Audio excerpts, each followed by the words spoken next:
Parak HaMocher es Abayis Daf Samach Tes, sponsored the Refuah Shlema for Binyamin Chaim Ben Sarah. We begin with the Mishnah. The Mishnah discusses what is included in an unspecified sale of a field.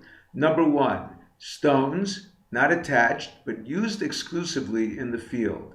The Chachmei Bavel explained, the stones were used to weigh down grain while drying in the field.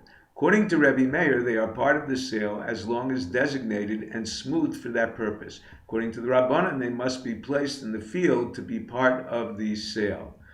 Ula explains stones arranged to build a fence around the field. According to Rebbe Meir, prepared for this purpose suffices. According to the Rabbanan, only if arranged in a pile.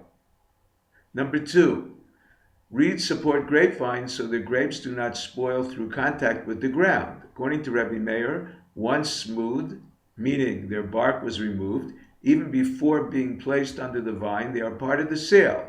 According to the Rabbanan, they are part of the sale only after being placed under the vine, even prepared for this purpose. Number 3, produce still attached to the field at the time of the sale, even ripe, ready to be cut, is part of the sale. However, once cut, even if it remains in the field to air out, it is no longer part of the field and consequently not part of the sale. Number 4, a patch of reeds less than a base rova. Even if the reeds are strong, they are part of the sale. If at least a base rova, then even if the reeds are weak, it is independent from the field and not part of the sale. The Gemara adds, a small patch of spices, even less than a base rova, is independent of the field, not part of the sale, as long as identified by way of the owner. Number 5, a watchman's hut not plastered with clay to the ground is part of the sale. If not plastered to the ground, it is viewed as a pile of wood rather than a structure independent of the field. However, if plastered to the ground, even though attached, it is a separate entity, as is a house. Number 6, young carob trees not strong enough to be grafted, or young sycamores never pruned. The Gemara presents a few unresolved inquiries concerning attached items as to whether they are included in a sale. Number 1, door moldings that reinforce are attached by way of pegs or screws, not plaster. Number 2, attached window moldings that are mainly aesthetic and do not reinforce the window. Number 3, bed blocks that prevent the legs from rotting, not attached to the bed. The Gemara presents a source for grafted carob trees and cut sycamores that excludes them from the sale of a field, even though they are growing in the field. Torah states when Abraham purchased Maras HaMachpelah, he acquired V'chol ha'etz asher basadeh asher b'chol gvulo saviv, all the trees in the field which were within the surrounding boundaries. The last words, which were within the surrounding boundaries, teach 2 rulings. Number 1, the tree's owner is defined by the bordering trees. Then the trees in the field are part of the sale. If their owner is defined by the tree, it is separate from the field. Number 2, the trees that landmark the boundaries belong to the purchaser.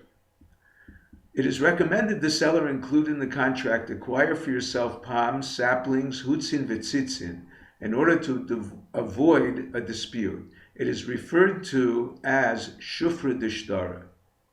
The Gemara discusses subtleties of contractual terminology. Number 1, ara v'dikli. A seller states, I am selling you land and palms. You must provide 2 palms to the purchaser, even if not in possession of them, not to appear as not trustworthy. Number 2, ara bidikli. A seller states, I am selling you land with palms. If the field does not have any palm trees, the sale is void. Number 3, if he says, ara beidikli, a seller states, I am selling you a field that is a place for palms. The sale is valid even without palms in the field. Number 4, if he said, levar midikla planya, a seller states, I am selling you the field with the exception of 1 tree. If it is a good tree, all the rest are sold. However, if it is a poor quality tree, the superior ones are excluded from the sale. The seller states, I am selling the field without its trees, not a reference for palm trees or grapevines. Number 1. If there are trees other than palm or grapevines, the purchaser acquires only the land. Number 2. If the field contains only date palms or grapevines, we assume the reference to trees are to the palms or grapevines. Number 3. If the field contains regular trees together with palms or grapevines, the palms and grapevines are sold with the field. Number 4. If the field contains palms and grapevines, the palms are sold, being less referred to as trees. If you're enjoying Daf and 5, please click on the link below, subscribe, and become a sponsor. Have a good Tavach, a Shavua Tov.